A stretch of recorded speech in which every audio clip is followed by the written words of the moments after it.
በስመ አብ ወወልድ ወመንፈስ ቅዱስ አሐዱ አምላክ አሜን።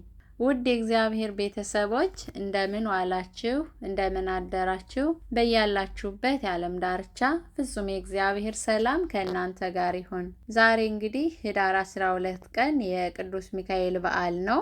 ቅዱስ ሚካኤል በምልጃው እንዲጠብቀን ሁላችንን አጥብቀን በጸሎት እንለምነዋለን ማለት ነው። ቅዱስ ሚካኤል ሁላችንንም ከመከራ ስጋ ከመከራ ነፍስ ይሰውረን። ቻናሉን ሰብስክራይብ አድርጉ፣ ቪዲዮውን ደግሞ ላይክ ሼር በማድረግ ጀምሩ። አስተያየት ካላችሁም ታች ኮሜንት ማስቀመጫ ስር አስቀምጡልኝ። ከዚህ በመቀጠል ቀጥታ ወደ ጸሎታችን እንሄድ። አንድ አምላክ በሚሆን በአብ በወልድ በመንፈስ ቅዱስ ስም የእስክንድሪያው ሊቀ ጳጳሳት አባ ደማቴዎስ የደረሰው ድርሳን ይህ ነው። በህዳር በ12 ክቡር ገናና የመላእክት አለቃ በሆነ በሚካኤል በዓል ቀን የሚነበብ ከከበሩ መላእክት ይልቅ እግዚአብሔር የሰጠውን ክብሩን ተአምራቱን ስራውን ሁሉ ይግለጽልን። ልመናው ክብሩ ከእኛ ጋር ይኖር ለዘላለሙ አሜን። ቡሩካን ወዳጆቼ ሆይ ዛሬ ለእኛ ታላቅ በዓላችን ነውና በአምላክ ስም ተሰብስበን ደስ ይበለን። በዚች በከበረች ቀን ከስራ አርፈን ልባችንን ደስ ይበለው። እኔም ክቡር ገናና ኃያል ልዑል ቸር አማላጅ ንዑድ የመላእክት አለቃ ቅዱስ ሚካኤልን አየሁት። ፈጣሪውም በመንፈስ ቅዱስ የተቃኘ ቃልን ሰጠኝ። በጎዳና ሁሉ ይጠብቁህ ዘንድ መላእክትን ስለ አንተ ያዝዛቸዋል፣ በእጃቸውም ይደግፈዋል ብሎ ዳዊት በመዝሙሩ እንደተናገረ፣ ዳግመኛም እግዚአብሔርን የሚፈሩትን የሚያመልኩትን የእግዚአብሔር መልአክ እንደ አጥር እንደ ቅጥር ሆኖ ይጠብቃቸዋል አለ። እግዚአብሔርን የሚፈሩትን ሰዎች የሚጠብቃቸው ማን ነው? የመላእክት አለቃ ቅዱስ ሚካኤል አይደለምን? እግዚአብሔር ይቅርላቸው ዘንድ በዚህ ቀን ይለምንላቸዋል። ወደ እግዚአብሔር እየለመነ ያከብራቸዋል፣ ከኃጢአትም ያነጻቸዋል። ወደ ብርሃን ወደ ሕይወት ጎዳና መርቶ ያደርሳቸዋል። የሚለምንም ለጻድቃን ብቻ አይደለም ለኃጥአንም ይለምንላቸዋል እንጂ። እግዚአብሔር ይቅር ይላቸው ዘንድ ሰውም አንድ እንጀራ ለድሃ ቢሰጥ የመላእክት አለቃ ቅዱስ ሚካኤል ስለሱ ቸል አይልም። ቀዝቃዛ ጽዋ ውሃም ቢያጠጣ ስለሱ ቸል አይልም። ወንድ ልጁንና ሴት ልጁን በእሱ ስም ቢጠራ ቅዱስ ሚካኤል ስለ እነርሱ ከማማለድ ቸል አይልም። የቅዱስ ሚካኤልን ነገር ልታውቁ ብትወዱ እኔ አባታችሁ ደማቴዎስ ምስክር ነኝ። ከሙታን ተለይቶ ለተነሳ ለጌታችን ለኢየሱስ ክርስቶስ መቃብር ለክቡር መስቀል እሰግድ ዘንድ ኢየሩሳሌም ወጥቼ ነበር። ወንጌልን የጻፈ ማርቆስ የተባለ የዮሐንስ እናት ወደሆነች ወደ ማርታ ቤት ገባው። ወንጌላዊ ዮሐንስ የጻፈውን ክቡር መጽሐፍ አግኝቼ ተመለከቱ። ይህንንም አንብቤ ደስ አለኝ። የመጽሐፍን ቃል እንዲህ ይላል። እኔ ወንጌላዊ ሰማዕት ዮሐንስ ነኝ። መላእክትም በራእይ ወደ ሰማይ አወጡኝ። አብሮኝ ያለ የእግዚአብሔር መልአክ በሰማይ ያለውን ድንቅ ነገር ሁሉ አሳየኝ። ወደ ሰማይ አውጥቶ እጅግ የሚያስደነግጠውን የፍርድ ቦታ እያለኝ የእሳት ጉድጓድ አየሁ። ከሱ ታላቅ ጢስ የወጣ ዳግመኛም የእሳት አንበሶች የእሳት እፍኞች የሚወጡበት ከዚያ የማይበርድ እሳት የማያንቀላፉ ትሎች አሉ። የብዙ የሚሆን የኃጥአንን ነፍሳት አንድ ጊዜ እንኳ አይወጡም። ሊወጡ ይሻሉ ወደ እመቀመቃት ይወርዳሉ እንጂ አይወጡም። ይኸውም የሚያስፈራ እሳት ያለው የሚያስደነግጥ በርባሮስ ነው። ይህም የቅጣት ቦታ ከታችኛይቱ ጉድጓድ ይሰፋል። እንደ መጣያ ውሃ ያለ ጥልቅ ጩኸት ሰማሁ። አብሮኝ ያለውንም መልአክ ጌታዬ፣ ይህ የማየው ነገር ምንድን ነገር ነው? ንገረኝ አልኩት። አብሮኝ ያለው መልአክም እንዲህ አለኝ፣ ወዳጄ የእግዚአብሔር ወዳጅ ዮሐንስ ሆይ ዳግመኛ ከኩነኔ ቦታ ሁሉ ይልቅ የሚያስደነግጠው ታላቁ የኩነኔ ቦታ እኔ እነግርሃለሁ። ይህ የመከራ ቅጣት በውስጡ ለሚኖሩ ከባድ ነው። የእግዚአብሔር የቁጣው ድምፅ እመቀ ከዚያ በታች ያወርዳቸዋል። ኃጥአንን ሁሉ እግራቸውን እጃቸውን ታስረው ወደዚያ ይወርዳሉ። የኃጥአንም ሁሉ መንገዳቸው ወደዚያ ነው አለኝ። እኔም ዮሐንስ በአመፀኛና በወንጀለኛ ሁሉ የሚፈረደውን ባየው ጊዜ በኃጥአን ስለተፈረደው ፍርድ አለቀስኩ። ወደዚህ የኩነኔ ቦታ ለሚያገቧቸው ለኃጥአን ሁሉ ወዮላቸው አልኩ። እኔ ካየሁት የኩነኔ ቦታ ሁሉ ይህ ይበልጣል። መልአኩም እንዲህ አለኝ፣ የእግዚአብሔር ወዳጅ ዮሐንስ ሆይ በሰማይ ክብር ገናንነት ከተሰጠው ከቅዱስ ሚካኤል ዛሬ የሚደረገውን ደስታ ታያለህና ስለዚህ አታልቅስ አለኝ። ይህን ሲነግረኝ የመላእክት አለቃ ቅዱስ ሚካኤል በራሱ ላይ የክብር አክሊል አድርጎ ከሰማይ መጣ። በፊቱ ክቡራን መላእክት ያመሰግናሉ። ለማየት የማይቻል የክብር ልብስ እየለበሱ ጻድቃንና ሰማዕታት፣ ጳጳሳትና ኤጲስቆጶሳት፣ ነቢያትና ሐዋርያት ከእርሱ ጋር ይሄዳሉ። በእጃቸውም የዘንባባና የዘይት ቅጠል መስቀል ይዘው በሲኦል ወደ አሉ ሰዎች እስኪወርድ ድረስ በፊቱ ያመሰግናሉ። የመላእክት አለቃ ቅዱስ ሚካኤል ወደ እርሷ በወረደ ጊዜ የመላው ጢስና እሳት ጠፉ። በሲኦል ያሉ አራዊት ሁሉ ጸጥ አሉ። በዚህችም ሰዓት ይህን አየሁ። ያን ጊዜ ክቡር ልዑል ገናና የመላእክት አለቃ ቅዱስ ሚካኤል ቀኝ ክንፉን ወደ ሲኦል አወረደው። ስፍር ቁጥር የሌላቸውን በቀኝ ክንፉ ጫፍ መልቶ ከዚያ ወጣቸው። ክቡር ገናና የተመሰገነ የመላእክት አለቃ ቅዱስ ሚካኤል ከሲኦል ወደ ላይ አወጣቸው። 12 እርሻ ወይም ማሳ መላ። ይህችም ኤዶም የምትባል ገነት ናት። ዳግመኛም ኃይለኛው ቅዱስ ሚካኤል ግራ ክንፉን አወረደው። ከቀደመው የበዛ ወጣ።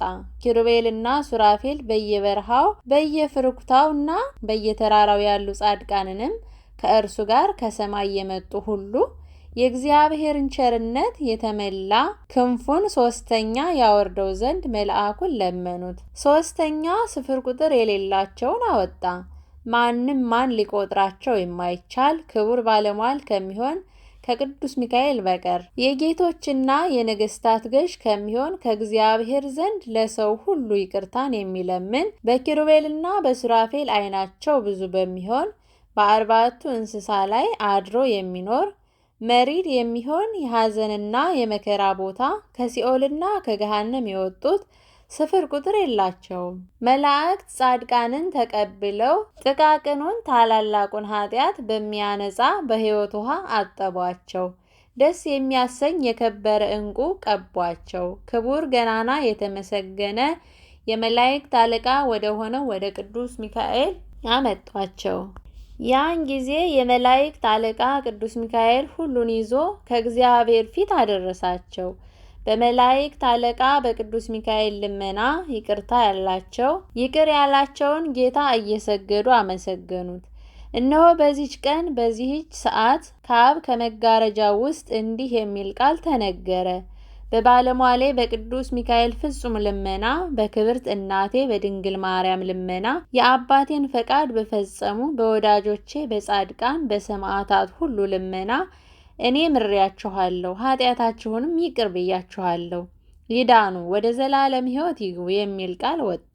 ያን ጊዜ ቅዱስ ሚካኤል ተቀብሎ ወደ ገነት አገባቸው። እኔም ዮሐንስን ይህንን ነገር ባየው ጊዜ በቅዱስ ሚካኤል አማላጅነት ስለተደረገው ስለ እግዚአብሔር ቸርነት ደስ አለኝ። አብ ወልድ መንፈስ ቅዱስን አመሰገንኩ። ያ መልአክም እንዲህ አለኝ፣ የእግዚአብሔር ወዳጅ ዮሐንስ ሆይ ይህን እወቅ አለኝ። በሰኔ 12 ቀን የመላእክት አለቃ የቅዱስ ሚካኤል ዛሬ የተለየ በዓል እንደሆነ እወቅ። በኅዳር በ12 ቀን የመጀመሪያ በዓሉ ነው። በዚህ ቀን እግዚአብሔር በሰማይ እንኳ ሁሉ በላይ አድርጎ ሾሞታልና ስለ ትህትናውና ስለ መታዘዙ ጌታውን የናቀ ያቃለለ በበጎ ነገር የሚጠላ ሰይጣን ድል ስለነሳ ዳግመኛም በትንሣኤ ጊዜ የማይፈጸም ታላቅ ክብር ይሰጠዋል። ወደ ሰማይ በወጣ ጊዜ በመጀመሪያው አዋጅ ሹመቱን እንደሰጠው ዳግመኛም በሁለተኛው አዋጅ ጊዜ በሰይጣን ምክር ጌታችን ኢየሱስ ክርስቶስ በሰቀሉ በሐሰተኞች በአይሁድ ላይ ክብርን ገናንነትን ይሰጠዋል። ክርስቶስ ከሙታን አልተነሳም ብለው የሚክዱትንም ምድር አፏን ከፍታ ትውጣቸዋለች። ዳግመኛም ፈጽመው ትንሣኤ ሙታንን የሚክዱትን ቅዱስ ሚካኤል ክንፎች ወደ ተዘጉበት ይጨምራቸዋል። የዲያብሎስም ወዳጆች ጌታችን ኢየሱስ ክርስቶስ ከመቃብር በተነሳ ጊዜ አዘኑ፣ ወደ ሲኦልም ሄዱ። እሱም በእግዚአብሔር ፈቃድ ዲያብሎስን ድል ነስቶ አሰረው። ትንሣኤ ሙታንን ያመኑ የጥምቀት ልጆች ጻድቃንን ግን ወደ ገነት ያገባቸዋል፣ ወደ አብ ወደ ክርስቶስም ያቀርባቸዋል። ስለ እነርሱም ደስ ይለዋል። ለፍጥረት ሁሉ ሕይወትን ይለምን ዘንድ አብ ሹመትን ስለሰጠው ይህችም ሹመት የሱ ናት። ለመናገር በማይቻል ፍጹም ክብር የመላእክት አለቃ ቅዱስ ሚካኤልን ያከበረው ቅድመ ዓለም የነበረ እግዚአብሔር አብ የባህሪ ልጁ ጌታችን ኢየሱስ ክርስቶስ የባህሪ ሕይወቱ መንፈስ ቅዱስም ነው። ከቀድሞው ይልቅ በሚበልጥ ክብር በሰማይ ባሉ መላእክት ላይ ፈጽሞ አከበረው። በኅዳር በ12 ቀን በዓመቱ ይህንን ሁሉ ተአምራት ሰጠው። በሱራፌልና በኪሩቤል ሰረገላ በጌትነቱ ዙፋን የሚኖር እርሱ የመላእክት አለቃ ቅዱስ ሚካኤልን ወደ ወደደው ሁሉ ይልከዋል። ቅዱሳን መላእክትም በየክብራቸው በየማዕረጋቸው በአብ በዙፋኑ ዙሪያ ይቆማሉ። የመላእክት አለቃ ቅዱስ ሚካኤል ከአብ ዙፋን አጠገብ በወጣ ጊዜ በሰማይ ያሉ ወገኖቹን ሁሉ በየወገናቸው ያገኛቸዋል። ከቀድሞው ሰው ከአዳም ጀምሮ ያገለገሉት ጻድቃንን ሰማዕታትን ሁሉም በየወገናቸው ተሰብስበው ያመሰግናሉ፣ ይዘምራሉ። ከጌታችን ባገኙት ደስታ በቅዱስ ሚካኤል ፊት ይቀመጣሉ። የእግዚአብሔር ወዳጅ ዮሐንስ ሆይ ደስ ብሎ በዓይንህ እንዳየህ ዛሬ የሚያስፈራ ጥልቅ የሆነ የሲኦል ጉድጓድ በሮች ይከፈታሉ። ነፍስ ሁሉ በእግዚአብሔር ቸርነት በአንድ ጉድጓድ ይሰበሰባል። ዳግመኛም በበዓሉ ቀን ቅዱስ ሚካኤል ይመጣል። ክብር ምስጋና ይግባውና በእግዚአብሔር ፈቃድ ክንፎቹን ወደ ሲኦል ያወርዳል፣ ወደ ላይም ያወጣቸዋል። ኃጥአንም እግዚአብሔር ይቅር ያላቸው የሊቀ መላእክት የቅዱስ ሚካኤል ሰራዊት ይሆናሉ። አንድ ጊዜ በክንፉ የሚያወጣቸው ብዙ ናቸው፣ ቁጥር ስፍር የላቸውም። የእነርሱም ስም የፈጣሪውን ስም ጠርቶ አምላከ ሚካኤል ብለው ለድሆችና ለችግረኞች ጥቂት ስለመጸወቱ ያወጣቸው የኃጥአን ነፍሳት ብዙዎች ናቸው።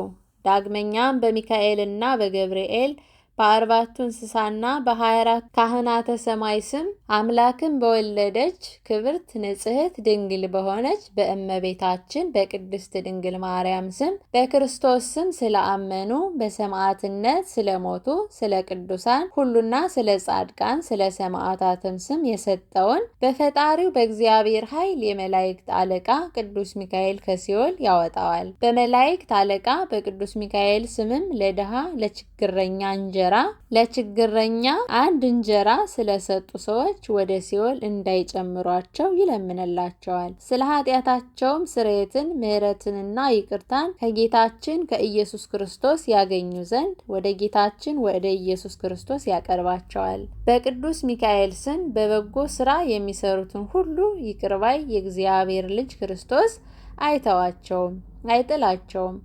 አንተ ዛሬ እንዳይኸው ክርስቶስ ከተነሳበት ቀን ጀምሮ እስከ ዛሬ እስከ ምጽአትም ድረስ ለዘላለሙ የመላእክት አለቃ ቅዱስ ሚካኤል ሁልጊዜ እንደዚህ ያደርጋል። ወንድሞቼ ሆይ ስሙኝ ልንገራችሁ፣ በእዝነ ልቦናችሁ በማስተዋልም አድምጡኝ። ክቡር ገናና የመላእክት አለቃ የሆነው የቅዱስ ሚካኤል መታሰቢያ አድርጉ፣ ፍጻሜ የሌለው ደስታንና የዘላለም ሕይወትን ታገኙ ዘንድ። በኅዳር 12 ቀን በዓመቱ እንዲሁ የሚያደርጉትን ሰዎች አይተዋቸውም፣ አይጥላቸውም። ከዚህ በኋላ ምእመናንን ሁሉ እንደ ስራቸው የምህረት ቤት ወደምትሆን ወደ ከበረች ሀገር ወደ መንግስተ ሰማያት ይወስዷቸዋል። ከዚህ በኋላ ኃያል የመላእክት አለቃ ቅዱስ ሚካኤል ወደ አብ መጋረጃ ገብቶ በዚህች ቀን በምድርም በሰማይም ስላደረገችለት ቸርነት ከዙፋኑ ስር ይሰግዳል። ስለ ምድር ፍሬዎችም፣ ስለ ወይን ቦታዎች፣ ስለ ድሆችና ስለ ውሆችም ምንጮችም፣ ስለ አራዊትና ስለ እንስሳት ሁሉ፣ ስለ ሰውም ነፍስ ሁሉ፣ በሰማይ ስላሉ ወፎችና ስለ ባህር አሳ፣ በባህርም ስለሚኖሩ ፍጥረታት ሁሉ የምህረት መገኛ ወደሚሆን ወደ አብ እግር እየወደቀ ሁልጊዜ ይለምናል። አብ ልመናውን እስኪቀበለው ይቅርታውን እስኪሰጠው ለሰውም ለእንስሳም ሕይወትን እስኪሰጠው ድረስ አይነሳም። ምህረትን ለሰው የሚጠብቁ መላእክትን በኅዳር በ12 ቀን በአብ በመንጦላይቱ ፊት ይሰበሰባሉ። ለሰውም ለእንስሳትም ምሕረትን የሚለምን ቅዱስ ሚካኤል ከአብ መንጦላዕት ውስጥ እስኪወጣ ድረስ የመላእክት አለቃ ቅዱስ ሚካኤል ከአብ ከመንጦላዕት ውስጥ በወጣ ጊዜ ይቅር ባይ አብ የሰጠውን ለብሶ ያያሉ።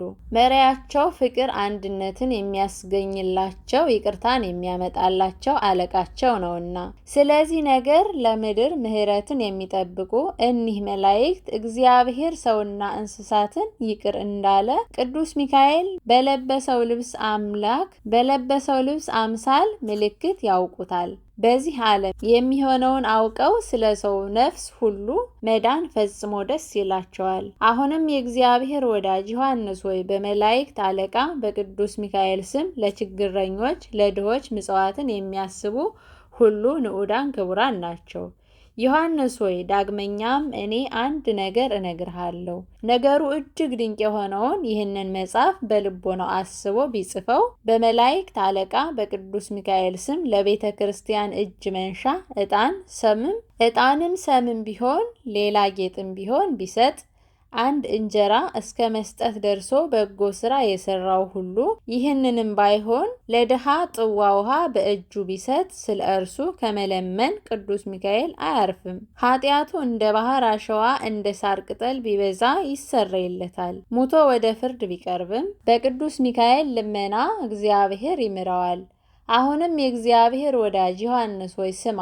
ሰው ይህንን ክቡር ድንቅ የሚሆን መጽሐፍ አስቦ ቢጽፈው ለቤተ ክርስቲያንም መባ አድርጎ ቢያገባው የእግዚአብሔር ቃል በመታመን በቤቱም ቢያስቀምጠው ሕማም ረሃብ ወደሱ አይመጣበትም። ወደ ቤቱ ወደ ከብቱም እርኩስ አውሬ አይገባም። ወደ ምድርም አይጥ፣ አንበጣ፣ ኩብኩባ፣ ትል፣ ተምች፣ ደስክ፣ ተስቦ፣ ኩፍኝ እኒህ ሁሉ ይህ መጽሐፍ ወዳለበት ለዘላለሙ እስከ ልጅ ልጅ ድረስ ወደ ማደሪያው ሊመጡ አይችሉም። በሀገሩ ድንቅ የከብት በሽታ በሰውም ንዳድ ተስቦ ወይም ተቅማጥ አይገባበትም።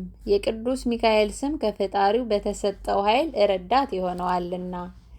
ቅዱስ ሚካኤልም መታሰቢያውን ስለሚያደርጉ ሰዎች ሁሉ እግዚአብሔር ይለምናልና። በጽላሎተ ረድኤት በኃይሉ በክንዱ በጸጋው በፍቅሩ ለዘላለሙ ይሰውራቸዋል ይጠብቃቸዋልና። ክቡር ገናና በሚሆን በዚህ በቅዱስ ሚካኤል ድርሳን ውስጥ ያለውን የመንፈስ ቅዱስን ስምና ይህንን መጽሐፍ ሰው ቢጽፍ ከቅዱስ ሚካኤል የድርሳን መጽሐፍ ፈጽሞ አይለየው። ከክቡራን መላእክት ይልቅ ክቡር ገናና በሚሆን በቅዱስ ሚካኤል በዓል ቀን ሰው ይህንን መጽሐፍ ከመጀመሪያው እስከ መጨረሻው ቢያነብ ቢደግም እግዚአብሔር ስለ ክብሩና ስለ ልዕልናው ለቅዱስ ሚካኤል የሰጠውን እነዚህን ስሞች አይርሳ። ዳግመኛም በከበሩ ቃሎችና በእነዚህ ስሞች የሚታመኑ መታሰቢያውን 14 ጊዜ ያደርጉ ዘንድ ይገባቸዋል። የተቻለው 14ቱን ቀን ሁሉ ያድርግ፣ የማይችል ግን 4ቱን ቀን ያክብር። ነገር ግን ከሁሉ የሚቀድም ታላቁ በዓሉ በኅዳር 12 ቀን ነው። ከዚህም ቀጥሎ በሰኔ በ12 ቀን ነው። ከዚህም ቀጥሎ በነሐሴ በ12 ቀን ነው። ከዚህም ቀጥሎ በታኅሳስ 12 ቀን ነው። እኒህ አራቱን በጥንቃቄ ያክብሩ። ሌሎቹም በዓሎቹ እኒህ ናቸው። በጥር 12 ቀን፣ በየካቲት 12 ቀን፣ በመጋቢት 12 ቀን፣ በሚያዝያ 12 ቀን፣ በግንቦት 12 ቀን፣ በሐምሌ 12 ቀን፣ በመስከረም 12 ቀን፣ በጥቅምት 12 ቀን፣ በኅዳር 13 ቀን የአእላፍ መላእክት በዓላቸው ነው። ከዚህም ቀጥሎ በታኅሳስ 19 ቀን የቅዱስ ገብርኤል በዓል ነው። ያን ጊዜ በሰማይ ያሉ መላእክት ሁሉ ይሰበሰባሉ። የአንድነታቸውና የነገዳቸው አለቃ የሚሆን ሚካኤልን ያዩ ዘንድ የሌሎች መላእክት በዓል ግን ከአለቃቸው ከሚካኤል በዓል ጋር አንድ ይሆናል። በጳጉሜን በ3 ቀን የቅዱስ ሩፋኤል በዓል ነው። በዚች ቀንም የሚካኤል በዓል ነው። ጳውሎስ ጌታችን በሊቀ መላእክት ድምፅ የአምላክነቱን አዋጅ ያስነገረው ንዑና ሁሩ ለማለት ከሰማይ ይወርዳል ብሏልና። ያች ዕለት ታላቅ ናትና ከሁሉ ይልቅ የከበረች ናትና ስሟም የምርም የመጽአትም ቀን ትባላለች። ይህች ቀን ፈጽማችሁ አክብሯት። በዚህ ቀን መታሰቢያቸውን ያደረገ ቀድሞም እንደተናገርኩ ለዚህም ቢሆን ለድሃም ቢሆን ለቤተ ክርስቲያንም ቢሆን በስማቸው የመጸወተ ከመከራ ይድናልና። በእኒህም በከበሩ ቃላት ኃይል ወደ ቤቱ ክፉ ነገር አይገባም፣ ለዘላለሙ ምንም ነገር አያገኘውም። ዳግመኛም ክፉ ሰዎች በኃይል ወደ እርሱ ቢመጡ ድል አይነሱትም፣ በቅዱስ ሚካኤል ልመና ኃይል እነርሱ ድል ይሆናሉ እንጂ። ይህንን መጽሐፍ የሚጽፈው የሚያጽፈውን ሁሉ የሚያነበው የሚተረጉመውም የሚሰማም በንጹሕ ልቦና ገንዘብ የሚያደርገውም በሕይወቱ ሐዘን መከራ አያገኘውም፣ ጠላቶቹም ድል አይነሱትም። በሚሞትበት ቀን ኩነኔ መከራ አያይም። የመላእክት አለቃ ቅዱስ ሚካኤል ይታደገዋል። ይህን መጽሐፍ የሚጽፍ ሁሉ ከማይገባ ቦታ አያኑረው፣ አያስቀምጠው። ፈጽሞ ከከበረ ከአማረ ከንጹሕ ቦታ ያስቀምጠው ወይም ያኑረው እንጂ። ይህን ቃል ምስጢሩ ለዘላለም የከበረ ነው። እኒህ የከበሩ ነገሮች በትህትና ቃል ተናገረ። አካእ፣ አሜ፣ ሌክ፣ ቦኬ፣ ኬንካ፣ ካዚን፣ አርያኪን፣ ኤርናኬ፣ ኬምካዮን፣ ፔጉ፣ ጌሎ፣ አስኤልቅ፣ አስሎ፣ አስከማ፣ ከቢስ፣ ፌአ፣ ፌኤ፣ አንካል፣ አንልካ፣ ኢዊስ፣ አብሶላ፣ ኢካእዊ፣ ኢፍካኢኑ፣ አርህሎ፣ አዋዝ፣ አዊካ፣ እሎ፣ አሴሎ፣ እብጎ፣ ኤል፣ አክዊ፣ እስከ፣ አስ፣ ከመ፣ ወዴናኬጓ። እኒህ ክቡራን ልዑላን ረቂቃን የሆኑ የእግዚአብሔር ስሞች ከቃሎቹ ሁሉ ተለይተው በዕብራይስጥ ቋንቋ ተጽፈው በተረዳ ነገር በቅዱስ ሚካኤል እጅ የተገኙ ናቸው። ይህ መጽሐፍ ያጻፈ ሰው ፈጽሞ ከእርሱ አይለየው፣ ንጹሕ ክቡር በሆነ ቦታ አክብሮ ያኑረው እንጂ። የዘላለም ሕይወት የድህነት ጋሻ ጠላቱን የሚያጠፋለት ይሆን ዘንድ ወንድሞቼ ሆይ ስሙ ልንገራችሁ፣ በእዝነ ልቦናችሁም አድምጡኝ። ክቡር ገናና የመላእክት አለቃ የቅዱስ ሚካኤልን በዓል መታሰቢያ አድርጉ፣ ፍጻሜ የሌለው ደስታና የዘላለም ሕይወትን ታገኙ ዘንድ። ይህ መጽሐፍ ሰይጣንን ማሳደጃ ነው፣ የጠላትን ኃይል ድል መንሻ ነው። በጨለማ የሚሄዱትንም አሸናፊ የሚሆን እግዚአብሔር ተቆጥቶ በሚያመጣው መቅሰፍት ፈጽሞ ይራቁ። ፍጹም ደስታን በሚናገር በቅዱስ ገብርኤል በመላእክት አለቃ ቅዱስ ሚካኤል ልመና በ99 አለቆችና ስፍር ቁጥር በሌላቸው በመላእክት ልመና የአምላክን ዙፋን በሚሸከሙ በ40ቱ እንስሳና በ24ቱ ካህናተ ሰማይ ልመና ይልቁንም የፍጥረት ሁሉ እመቤት ከሴቶች ሁሉ የተመረጠች የከበረች በሆነች በድንጋሌ ሥጋ በድንጋሌ ነፍስ በጸናች አምላክን በወለደች በእመቤታችን በቅድስት ድንግል ማርያም አማላጅነት በመዓልትና በሌሊት በጧትና በማታ በቀትር በሰዓት ከጧት እስከ ማታ ከማታ እስከ ጠዋት ነፍስና ሥጋን በሚያስደነግጡ በዲያብሎስ ሰራዊት አጋንንትና ሰይጣናት ይራቁ ይበተኑ፣ እንደ ጢስ ይትነኑ።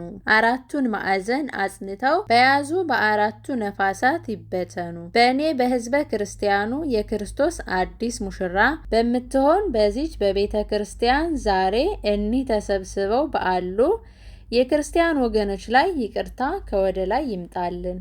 በኋለኛይቱም ቀን የፍጹም ደስታ ቃልን ያሰማን። በምታስጨንቅ በምታስፈራም ቀን ወደ መንግሥተ ሰማይ ያግባን። የሕይወት ልብስ ያልብሰን። ለአብ ምስጋና ይገባል፣ ለወልድም ምስጋና ይገባል፣ ለመንፈስ ቅዱስም ምስጋና ይገባል። ከአማልክት ሁሉ ይልቅ በተለየ በቀና ሃይማኖት በሰው ሁሉ አንደበት እስከ መጨረሻይቱ ትንፋሽ ድረስ ይቅርታ ለሁላችንም ይደረግልን። በዚህም ዓለም በሚመጣውም ዓለም የምታነቡትም ስራውን አታስታጉሉ፣ አትጨምሩ። እነዚህን ስሞች እንዳትለውጡ ተጠንቀቁ። ከዚህ ቃል አንድ እንዳይወድቅ በማስተዋል በጸጥታ ሆናቸው አንብቡ። በመታሰቢያቸውና በበዓላቸው ቀን ገድላቸውና ድርሳናት ሲነበቡ የቅዱሳንና መላእክት ከዚያ ይቆማሉና እስኪፈጸምም አይሄዱምና። ገድላቸው በተነበበ ጊዜ አንድ ቃል ከአንባቢ ቢገድፍ መላእክትም፣ ጻድቃን፣ ሰማዕታትም፣ ነቢያት፣ ሐዋርያትም፣ ደናግል፣ መነኮሳትም ያለቅሳሉና። አንድ ቃል ስለተገደፈ ንባቡም ቢበዛ ለነገ ብላችሁ አታሳድሩ። ድርሳናቸውም ገድላቸውም ተነቦ እስኪፈጸም ድረስ ቅዱሳን አይለዩምና። በአባ ሲኖዳ ገድል ውስጥ እንዲህ የሚል እንደተጻፈ ከነገሩና ከቃሉ አንድ ቃል ቢወድቅ የኤርምያስ ዓይን በአንድ አንባቢ ላይ እንባውን አፈሰሰ። እንዲሁም ሚልኪያስና ሕዝቅኤልም የሚያነበው ሰው ስለተኛ ብዙ ጊዜ ቆሙ ተብሎ እንደተነገረ እናንተም የምታነቡ ሰዎች ልቦናችሁን አንቅታችሁ በፍርሃት ሆናችሁ አንብቡ።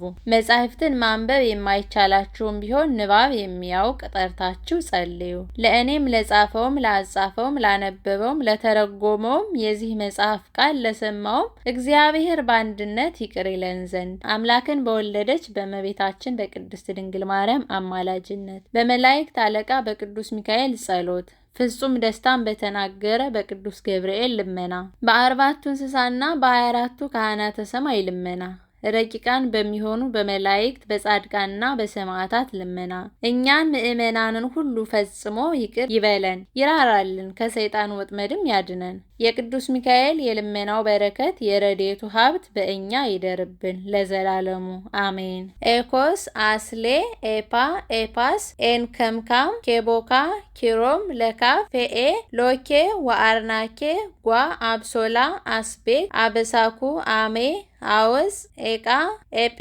ካብ ሬው አርኪሊ አዮን ያብሳት ጸ በመላእክት አለቃ በቅዱስ ሚካኤል ጸሎት ስጋዌን በአበሰረ በቅዱስ ገብርኤል ልመና አምላክን በወለደች በእመቤታችን በማርያም ፍጹም አማላጅነት ያመነውን ልጅዋ ከመከራው ያድነን ለዘላለሙ አሜን። አካ ክስብኤል ቤቃ ጴቃ ሴቃ አልፋ ወአ ቤጣ ይውጣ ዮድ አክያ ሸርክያ ኤልሻዳይ ጸባኦት አዶናይ አማኑኤል እልመክኑ። እነዚህም ስሞች ጌታችን ኢየሱስ ክርስቶስ በመላእክት አለቃ በቅዱስ ሚካኤል ክንፍ ላይ ጻፋቸው። በዚህም ስም ዲያብሎስ ከነሰራዊቱ የሌሊት ጨለማን ተጎናጽፎ ወደቀ። እነዚህም የኔና የባህሪ ጠላቶች እንደዚሁም የኔና የባሪያህን ጠላቶች ሁሉ ጣላቸው ለዘላለሙ አሜን። ከመቤታችን ሰው ሆነ የተወለድክ የእግዚአብሔር የባህሪ ልጅ ጌታችን ኢየሱስ ክርስቶስ ሆይ በዚህ ቃል ነፍሳችንን ስጋችንን ከዚህ ጥፋት ጠብቅ። ስለ ቅዱስ ስጋ ስለ ክቡር ደምህ በለ ስለ ገብርኤልና ስለ ሚካኤል ስለ ኪሩቤልና ስለ ሩፋኤል ስለ አፍኔንና ስለ ሳቁኤል ስለ ኡራኤልና ስለ ሩፋኤል ስለ ፋኑኤልም ብለ ስለ ነቢይትና ስለ ሐዋርያትም ስለ ጻድቃን ስለ ሰማዕታትም ብለ ስማቸው የተጠራውንና ስማቸው ያልተጠራውንም እግዚአብሔር በአንድነት ይቅር ይበለን። ስለ ባለሟል ስለ ቅዱስ ሚካኤል ቃል ኪዳን የልጅህን ሰው መሆን ስለተናገረ ስለ ገብርኤል የኔንም የወገኖችህንም ኃጢአት ይቅር በለን። አንተ በሕያዋን በሙታን የምትፈርድ ጌታ ነህ ለዘላለሙ በእውነት ይኸውም ሁሉ ይደረግልን። አንድነት ሶስትነት ገንዘቡ በሚሆን በእግዚአብሔር ስም ይህንን ዓለም ካለመኖር ወደ መኖር አምጥቶ በፈጠረው ፍጥረትን ሁሉ በፈጠረው ሰማይን ያለ ምሰሶ ባጸናው ምድርንም በባህር ላይ በዘረጋው ፀሐይና ጨረቃን እንዲያበሩ አድርጎ በፈጠራቸው ከዋክብትንም በየቦታቸው በፈጠራቸው ተናገረ ተገኙ እሱ አዘዘ ተፈጠሩ ለዘላለሙ አጸናቸው። አትልፉ ብሎ አዘዛቸው። ከጊዜ ከየሰዓቱ አላለፉ በመዓልትም በሌሊትም ይበሩ ዘንድ እሱ እንደሰራው በእሱ በመላእክት ዘንድ ምስጋና የማይጎድል ምሉ ነው። የምስጋናውን ብዛት ማይፈጸም ነው። ጌትነቱ የባህሪው ነው። ምስጋናው ከሱ የተገኘ ነው። የበርባኖስም ጨለማ ከዓይኑ አይሰወርም። የባህሮች ጥልቀታቸው በእጁ የሚዳሰስ ነው። በአዳራሹ በጽራሪያም ሳለ ምስጋናው በሰው አንደበት ተነግሮ አይፈጸምም። መልኩም አይመረመርም። እሳተ መለኮቱ ከሰው የተሰወረ የእሱ ምስጢር ከሰው ባህሪ የረቀቀ ነው። የአኗኗሩም ጥንት ለመናገር የማይቻል ነው። የእውቀቱም ጥልቀት ከመላእክት ሐሳብና ከሰው ልቦና በላይ ነው። ለማትሻር ጌትነቱ ክብር ምስጋና ይገባዋል ለዘላለሙ በእውነት። በልዑል እግዚአብሔር አጋዥነት ከሚያቃጥል እሳት የተፈጠሩ ተግተው የሚኖሩ የመላእክት የአለቃቸው አለቃ የሚሆን የከበረ የሚካኤል ስራውን ተአምሩን መጻፉን እንጀምራለን። ፍጹም ልመናው ከክፉ ዘመን ያድነን። የኃጢአት ባህር ጥልቀት እንዳያሰጥመን። የጥምቀት ልጆች ሁላችንንም ለዘላለሙ አሜን። ክቡር እግዚአብሔር ገናና ነው። ከፍጥረቱም ሁሉ የላቀ ምስጉን ነው። የሰው ሐሳብ የማይወስነው ዓይኖችም በእውነት ቃል ሰውን ሁሉ የፈጠረ እርሱን ለማየት መድፈር አይችልም። ዳዊት በመዝሙር እግዚአብሔር ገናና ነው ምስጋናውም ብዙ ነው ብሎ እንደተናገረ ዳግመኛ እግዚአብሔር ገናና ነው ኃይሉም ጽኑ ነው ለጥበቡም ስፍር ቁጥር የለውም ብሏል። ዳግመኛም ዳዊት አቤቱ ስራህ እጅግ ድንቅ ነው፣ ሁሉም በጥበብህ ሰራህ አለ። ዳግመኛ የሚያገለግሉት መላእክትን ከእሳት ከነፋስ የፈጠራቸው እርሱ ነው አለ። ዳግመኛም የእግዚአብሔር መልአክ በሚፈሩ ሰዎች አደባባይ ይከትማሉ ከመከራውም ያድናቸዋል ብሏል። ሁሉን የሰራ ሁሉን የፈጠረ የኃያላን ፈጣሪ እግዚአብሔር ብርሃንን እንደ ልብስ የተጎናጸፈ ነው። ዓለም ሳይፈጠር አስቀድሞ የነበረ ገናና ንጉሥ ነው። የጥበቡ ሥራ እጅግ ድንቅ ነው። መላእክትን ከእሳት ከነፋስ የፈጠራቸው እርሱ ነው። አንዱ የማይታይ ነፋስ ነው፣ አንዱ የማይዳሰስ እሳት ነው። የከበረ ስሙን ያመሰግኑ ያገለግሉ ዘንድ ሁልጊዜ ዛሬም ዘወትርም ለዘላለሙ በእውነት ከሚያስፈራ እሳት የተፈጠረ ደስ ያለው የመላእክት አለቃ የከበረ መልአክ የቅዱስ ሚካኤል ተአምር ይህ ነው። ፍጹም ልመናው ይጠብቀን፣ ኃጥ ከሚሆን ደም ከሚያፈስ ባላንጋራ ይጠብቀን፣ ያድነን፣ የጠላት ፈላጻ እንዳይወጋን በክንፈ ረድኤቱ ይሰውረን። ያመን ሁላችንን የጥፋት ወገን እንዳያገኘን በአደባባያችን ተከታትሞ ቅጽራችንን አጽንቶ ከመከራው ያድነን ለዘላለሙ አሜን።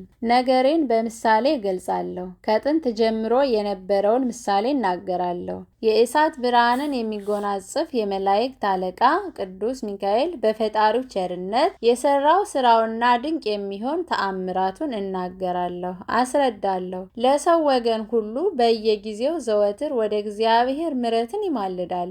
የሚጠሩትን ጸሎታቸውን ሰምቶ ፈጥኖ ይረዳቸዋል፣ ያድናቸዋል። አምነው አምላከ ሚካኤል እርዳን ብለው የእርሱንና የፈጣሪውን ስም ጠርተው የሚለምኑትን ሁሉ ልመናቸውን ሰምቶ ያጽናናቸዋል። በባህርም ቢሆን በየብስም ቢሆን በመንገድም ሁሉ ቢሆን ከሚያስጨንቅ ልዩ ልዩ መከራም ቢሆን ያድናቸዋል። እነሆ እንግዲህ ከዚህ ለተሰበሰባችሁ ቀድሞ የተደረገውን እንነግራችኋለን። በአንድ ዘመን ብዙ ሰዎች ከግብጽ አውራጃ መጥተው ወደ ባህር ማዶ ሄዱ። ከባህሩም በደረሱ ጊዜ በመርከብ ላይ ተሳፍረው ከየብስ ጥቂት በራቁና ወደ ባህር መካከል በደረሱ ጊዜ ጽኑ ነፋስ ተነሳባቸው። ለመስጠም እስኪደርስ ድረስ የማዕበሉ ሞገድ እየጨመረ እየጸና ሄደ። ታላቅ ማዕበል መጥቶ ሊገለብጣቸው ደረሰ። ፍጹም ጥፋትና ክፉ ሞት እንዳመጣባቸው ባዩ ጊዜ ጽኑ ሐዘን ያዛቸው። የሚያድናቸው የሚያጽናናቸው አጥተው ተስፋ ቆረጡ። ያን ጊዜ እንዲህ ብለው ጮኹ። የመላእክት አለቃቸው ግሩም ገናና የምትሆን ሚካኤል ሆይ የተአምራትህና የይቅርታ መልአክ ነህና ልዑል ቸርነቱን የሚገልጽብህ መልአክ ሆይ እግዚአብሔር ፍቅሩን የሚያስታውቅብህ መልአክ ሆይ ወደኛ ተመልከት፣ እርዳን፣ የተጨነቅን እኛን አድነን፣ ከመጣብን ሞትና ጥፋት እንድን ዘንድ ስለኛ ወደ ፈጣሪ እግዚአብሔር ለምንልን። አሁንም የሞት መጋረጃ ዓይናችንን ሸፍኖታልና የፍጹም ጥፋት ጥላንም አይተናልና። በፍጹም ልቦናቸው ወደ እግዚአብሔር እንዲህ ብለው ጮኹ። በመርከቡ ውስጥ ያሉት ሁሉ ጽኑ ልቅሶን እያለቀሱ መራራ እንባ እያፈሰሱ ጮኹ። ከባህር ጽኑ ማዕበል ሞት ያድናቸው ዘንድ ያን ጊዜ በዚያች ሰዓት እግዚአብሔር የልቦናቸውን ሐዘንና ልመናቸውን ሰማ። ያን ጊዜም ይረዳቸው ዘንድ ቸር መልአኩን ሚካኤልን ላከላቸው። የመላእክት አለቃ ቅዱስ ሚካኤልም ከሰማይ ወርዶ መርከቡን በእጁ ይዞ ሳበው። በመርከብ ውስጥ ያሉትም ወደ የብስ አወጣቸው። በደህናቸው ተሻግረው ክፉ ነገር ጥቂት እንኳን ፈጽሞ አላገኛቸውም። ይህንን ተአምራት ለሰው ሁሉ ነገሩ። ከባህር ጽኑ ማዕበል ያዳናቸውና ቅዱስ ሚካኤልን ከፍ ከፍ ያደረገውን ሕዝቡን በመታደግም ስሙን ያከበረ እግዚአብሔርን አመሰገኑ። እነርሱ ግን እስከሚሞቱበት ቀን ድረስ በየወሩ በ12 ቀን መታሰቢያውን እያደረጉ ኖሩ። የዚህ ክቡር ገናና የሆነ መልአክ የመላእክት አለቃ ቅዱስ ሚካኤል ልመናውና አማላጅነቱ ፈጽሞ ይጠብቀን፣ ከጽኑ ጠላት እጅ ይሰውረን። እኔንም በክንፉ ጥላ ከነፍስ ከስጋ መከራ ያድነኝ ይሰውረኝ ለዘላለሙ አሜን። አንድ አምላክ በሚሆን በአብ በወልድ በመንፈስ ቅዱስ ስም በኅዳር 12 ቀን የሰማይ ሰራዊትና የመላእክት አለቃ የሚሆን የከበረ መልአክ የቅዱስ ሚካኤል በዓል መታሰቢያ ነው። ሁልጊዜ ከእግዚአብሔር ዙፋን ፊት ቆሞ ለሰው ሁሉ የሚማልድ መልአክ ነው። የነዌ ልጅ ኢያሱ በንጉሥ የጦር ቢትወደድ አምሳል ክቡር ገናና ሆኖ ያየው ይህ ሚካኤል ነው። ባየውም ጊዜ ከግርማው የተነሳ ደነገጠ፣ በግንባሩም ከምድር ላይ ወድቆ ሰገደለት።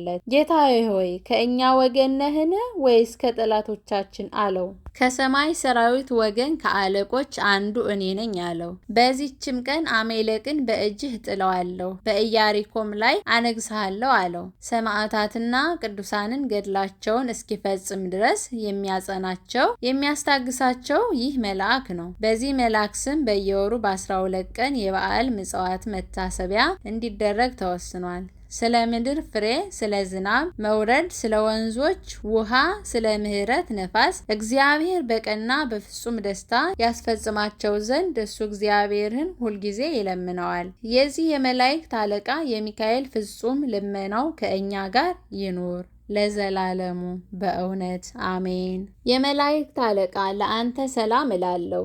ጨካኝ አይደለህ፣ ለሁሉ የምትራራ አለቃዬን ሚካኤል ባል ቁጥር ጠዋት ማታ በረድኤትህ ጥላ ሰውረኝ። ከሕፃንነቴ ጀምሮ ጭቅጭቅን እፈራለሁና ዛሬ በደብረ ማህው ለመገለጥ ሰላም እላለሁ። ከሚጣፍጥ የዘይት ቅብ ጋር በምድረ በዳ የምትኖር አዋጅ ነጋሪ ዮሐንስ ሆይ እሳት ሚካኤል በአንተ አማላጅነት ከፍተኛ ሰማይ መሰዊያ ተልኮ የኃጢአትን እሾህ ያቃጥል። ለዘላለም ከሚያገለግሉ ብዙዎች አስታውሼ ባመሰገንኩ ቁጥር የድህነቴን ጸሎት ተቀበል። አቤቱ የምስኪኗን መበለት ስጦታ የተቀበል። ባለጸጎች ከተረፋቸው ባቀረቡት ወርቅና ብር ይህንን ቅዱሳን ነቢያት፣ መምህራን፣ ሐዋርያት፣ ጻድቃንና ሰማዕታት፣ ትጉሃን መላእክት፣ ደናግልና የዋሃን መነኮሳት በዚች ቦታ ያደረገውን ስብሰባ ባርኩ። ከትልቁ ሽማግሌ ጀምሮ እስከ ትንሽ ሕፃን ድረስ ይህ መጽሐፍ በብራና የጻፈው በደራሲነት ያጻፈ ያነበበውን በቀና አንደበት የተረጎመውን ቃሉን በእዝነ ሕሊና የሰማውን ከጠብ ከክርክር ሁሉ በምታስታርቅ እናቱ ማርያም ጸሎት ጌታ ኢየሱስ ክርስቶስ በአንድነት ይቅር ይበለን። ወስብሐት ለእግዚአብሔር።